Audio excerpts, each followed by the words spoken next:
ప్రభువు పేరట మీ అందరికీ శుభాభివందనములు. ఈరోజు మన అనుదిన వాక్య ధ్యానమైన ఎడారిలో సెలయేర్లలోని వాక్యము.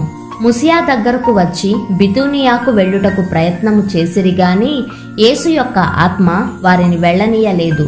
అపోస్తుల కార్యములు 16వ అధ్యాయము 6 నుండి 8 వచనాలు. యేసు ఆత్మ ఇలా అడ్డు పెట్టడం ఆశ్చర్యంగా ఉంది. క్రీస్తు పని చెయ్యడానికే వీళ్ళు బితూనియాకు వెళ్తున్నారు. అయితే క్రీస్తు ఆత్మే వాళ్లను వెళ్ళనీయకుండా అడ్డుకున్నాడు. కొన్ని సమయాల్లో నాకు ఇది అనుభవమైంది.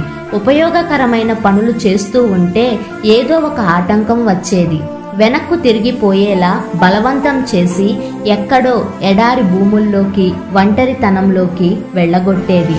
ఆత్మ సంబంధమైన సేవలో ఉత్సాహంగా చేసుకుపోతున్న పనిని విడిచి వెనక్కు తిరగవలసి రావడం చాలా బాధాకరంగా ఉంటుంది.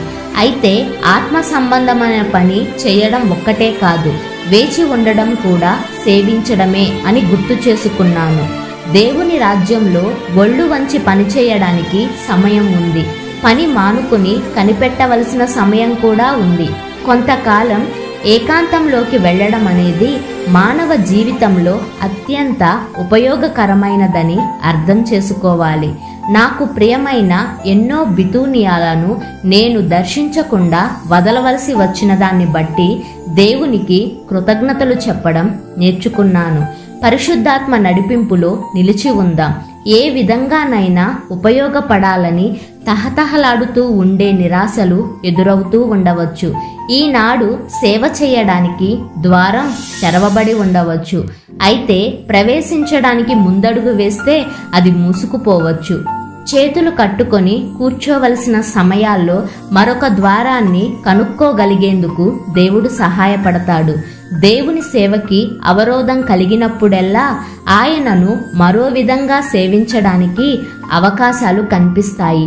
కొన్నిసార్లు నిశ్చలంగా ఏ పని చెయ్యకుండా ఉండడంలో దేవుని చిత్తాన్ని నెరవేర్చిన వాళ్ళమవుతాం. దేవుని కొరకు కనిపెట్టడంలోనే ఆయన్ను సేవించడం ఇమిడి ఉంది.